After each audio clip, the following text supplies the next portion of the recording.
बिस्मिल्लाहिर्रहमानिर्रहीम।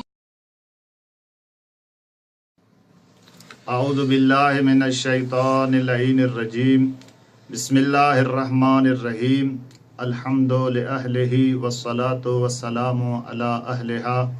अम्मा बअदु फ़क़द क़ाल अल्लाहु सुब्हानहु व तआला फ़ी क़ुरआनिल करीम व हुवा अस्दक़ुस सादिक़ीन। बिस्मिल्लाहिर्रहमानिर्रहीम। व क़ज़ा रब्बुका अल्ला तअबुदू इल्ला इय्याहु व बिल वालिदैनि इहसाना।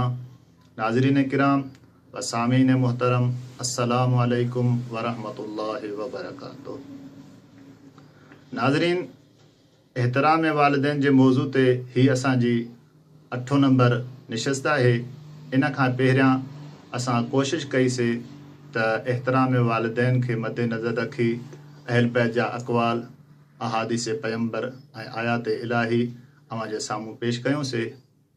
अॼु बि एहतराम वालिदैन जे मौज़ू ते अवां जे साम्हूं हुकूक वालिदैन खे जीअं इमाम ज़ैनुल आबिदीन अलैहिस्सलाम जे फ़रमान सां वज़ाहत कईसीं, अॼु बि हिकु फ़रमान जेको हज़रत रसूल ख़ुदा सल्लल्लाहु अलैहि व आलिहि वसल्लम वटि हिकु शख़्स अची करे पुछा था कनि, या रसूल अल्लाह मन अबर्रो, या रसूल अल्लाह मां कंहिंसां नेकी कयां, त रसूलुल्लाह फ़रमाइनि था उम्मुक, पंहिंजी माउ सां तूं नेकी कर। उन खां बाद में वरी पुछा था कनि, या रसूल अल्लाह पोइ, रसूल फ़रमाइनि था उम्मुक।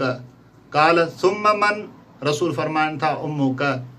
3 मरतबा रसूलुल्लाह उम्मुक चई करे जंहिं वक़्तु 4थी मरतबा उन साहिल चयो, या रसूल हाणे रसूल फ़रमाइनि था त तूं पंहिंजे पीउ सां वञी नेकी कर।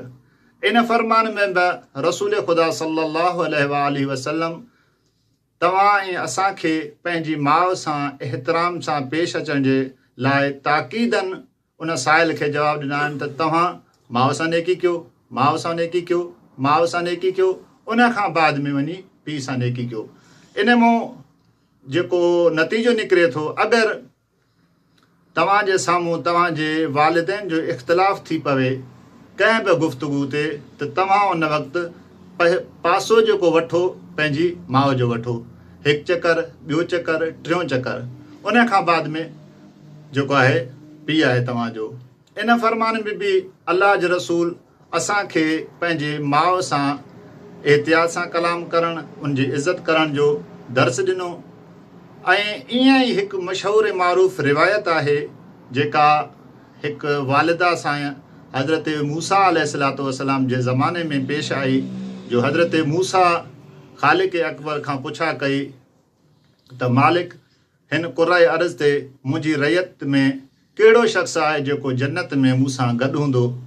ख़ालिक़ अकबर हज़रत मूसा ॾे वही कई त मूसा, फुलाणी बाज़ार में वञी करे हिकु कासाई आहे, उन खे वञी मिल उन सां, ऐं उहो ई शख़्स तोसां गॾु जन्नत में रहंदो। हज़रत मूसा अलैहिस्सलातु वस्सलाम बाज़ार में अचनि था, अची करे उन दुकान वारे खे ॾिसनि था पिया, हू पंहिंजे धंधे में मसरूफ़ आहे।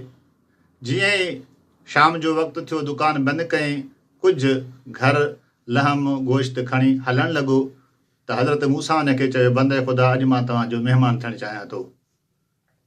जीअं ई हज़रत मूसा अलैहिस्सलातु वस्सलाम पंहिंजी महिमानी जी ॻाल्हि कई, हुन आदर भाव करे चयसि कि भला बिस्मिल्लाह, अचो, असां तव्हांजी ख़िदमत में आहियूं। हज़रत मूसा खे पंहिंजे घर वठी आयो, हज़रत मूसा खे विहारियईं। विहारण खां बाद में साहिब किताब जुमिला लिखे थो त ही मथे वञी करे, हाणे हिन में इहो 2 हिसा आहिनि, या तुंहिंजो घर डबल तबका हुयो, मथे थो वञे, या कंहिं ॿिए कमरे में थो वञे। उतां हिकु टोकरी में हिकु मस्तूर आहे जेका उहा खणी थो अचे, जंहिंजा ई हथ थो धोराए, उनजो चहिरो थो धोराए, उनखे ग़िज़ा थो खाराए। ग़िज़ा खाराए हे सॼो कारनामो हज़रत मूसा ॾिसे थो वेठो। जीअं ई ग़िज़ा खारायसि, ग़िज़ा खाराइण खां बाद में साॻी जॻह ते जॾहिं उहा टोकरी खणी रखणु वञे पियो, त कुझु ज़ईफ़ा कलिमात चया जेकी तव्हां ऐं असांखे सम्झाइण जे लाइ ज़ाहिरनि हज़रत मूसा न सम्झा। टोकरी रखी करे जीअं वापसि आयो त हज़रत मूसा उन कासाई खां पुछा थो करे त इहा जेका टोकरी में मस्तूर हुई, इहा तुंहिंजे रिश्ते में छा लॻंदी आहे? चईंसि क़िबला इहा मुंहिंजी वालिदा आहे। उन खां बाद में हज़रत मूसा उनखे चए थो जंहिं वक़्तु तव्हां पंहिंजी वालिदा खे खाधो खारायो ऐं खणी वञणु लॻो, तव्हांजी अम्मा कहिड़ा कलिमात चया, कहिड़ी गुफ़्तगू कयईं? जीअं गुफ़्तगू जो जुमिलो आयो त उहो शख़्स कासाई चए थो साईं इन ॻाल्हि खे छॾे ॾियो, अम्मा इहा पुराणे ज़माने खां इहा जुमिला चवंदी आई आहे, इन ॻाल्हि खे छॾे ॾियो।